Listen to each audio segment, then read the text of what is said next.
Hello, my friend. Welcome back to the Mindset Check podcast. This is your host, Misha McKittrick. This is a podcast where we believe that as you take time for a mindset check, you have more power than you think you do.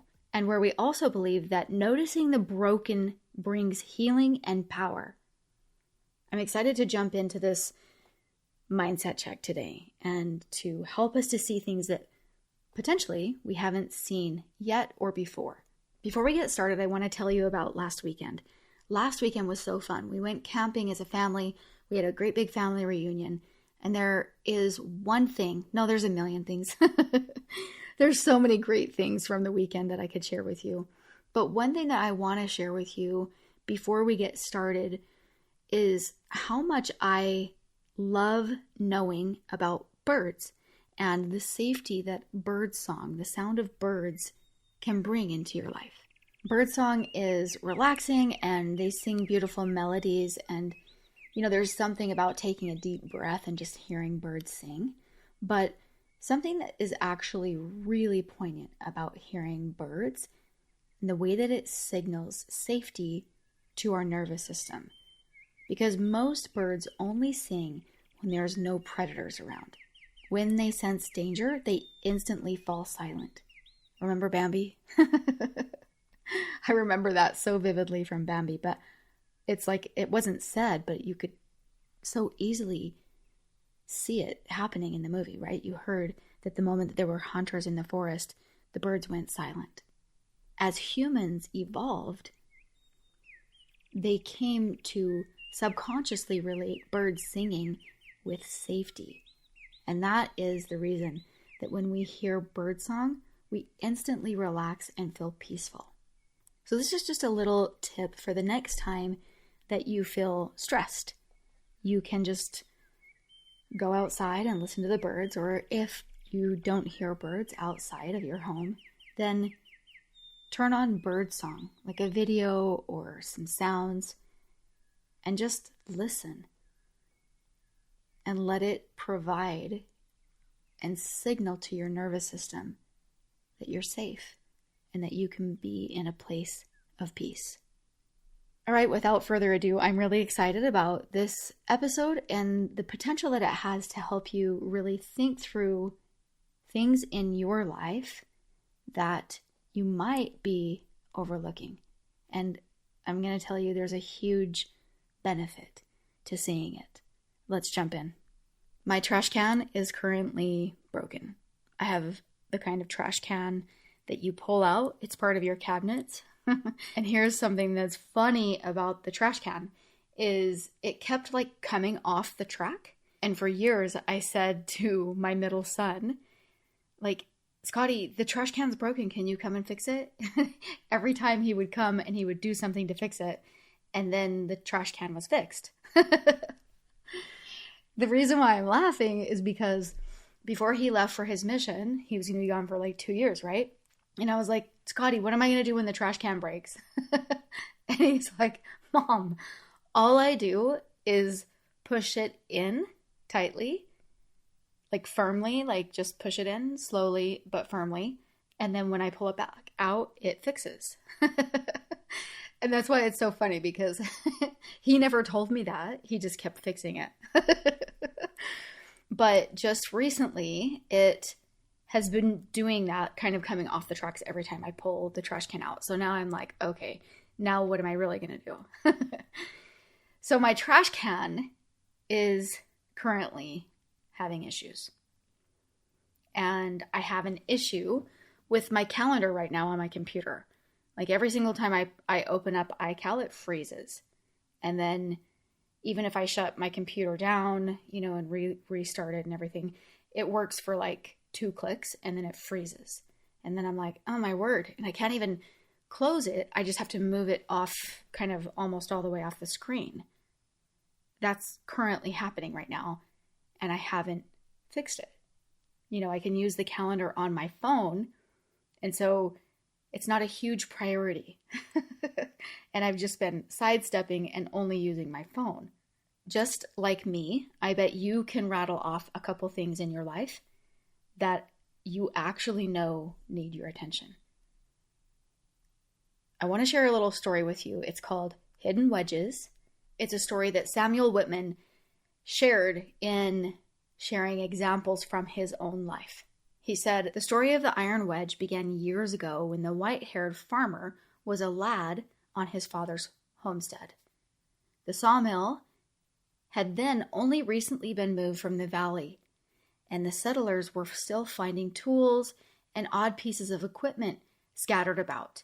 On this particular day, it was a faller's wedge, wide, flat, and heavy, a foot or more long, and splayed from mighty poundings. A faller's wedge was used to help cut down a tree, right? It was inserted in a small splice made by a saw, and then, the other end grew kind of wider, and it was struck with a sledgehammer to then widen the cut and make tree cutting easier. The young boy found the faller's wedge in the south pasture, and because he was already late for dinner, the lad laid the wedge between the limbs of a young walnut tree that his father had planted near the front gate. He thought to himself, I'll take the wedge to the shed right after dinner, or sometime when he was going that way. He truly meant to, but he never did. The wedge was there between the limbs, a little tight when he attained his manhood. It was there, now firmly gripped, when he married and took over his father's farm. It was half grown over the day the threshing crew ate dinner under the tree. Grown in and healed over, the wedge was still in the tree the winter the ice storm came. In the chill silence of that wintry night, one of 3 major limbs split away from the trunk and crashed to the ground. This so unbalanced the remainder of the top that it too split apart and went down. When the storm was over, not a twig of the once proud tree remained. Early the next morning, the farmer went out to mourn his loss. Then his eyes caught sight of something in the splintered ruin.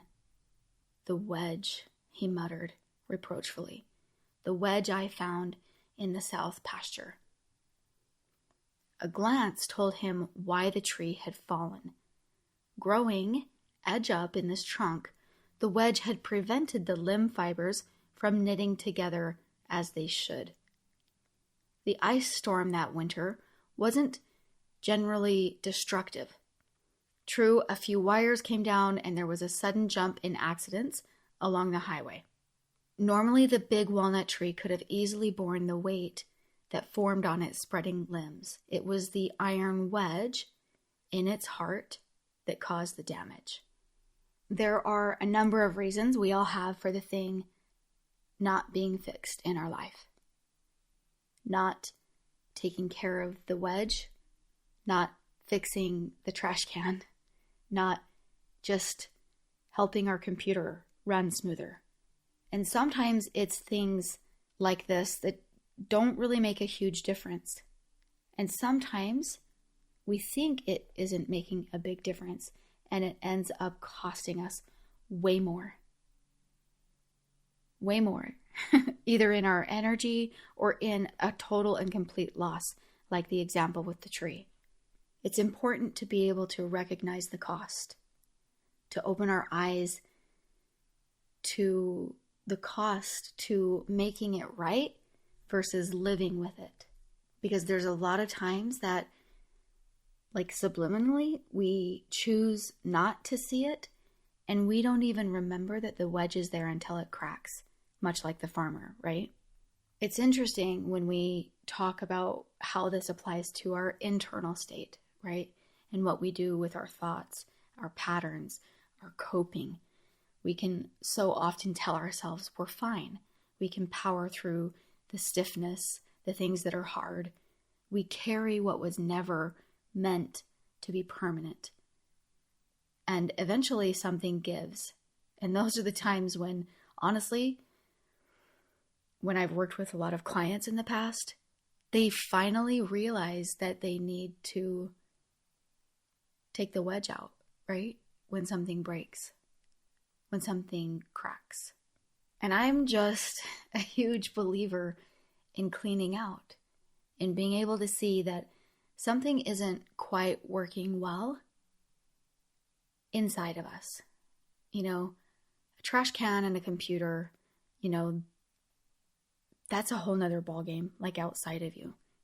And they are important because the way we do one thing is the way that we do everything, right? So I know that I'm being a little bit lax in that. But what is most important to me is that I make sure that internally that I take care of things as I see them. Because it's a beautiful thing to see them.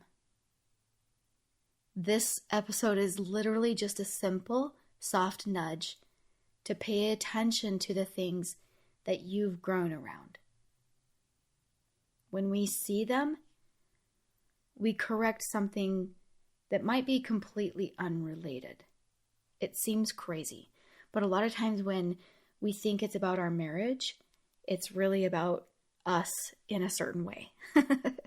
When we think it's about, abundance, it's really about our marriage. Whatever it is, so often it doesn't really matter. It's just the idea that we don't need to be afraid to see it. Because the beautiful truth is that neuroscience shows that simply becoming aware of a stress pattern, something that we do to be able to cope in the face of, that begins to loosen its grip on the brain.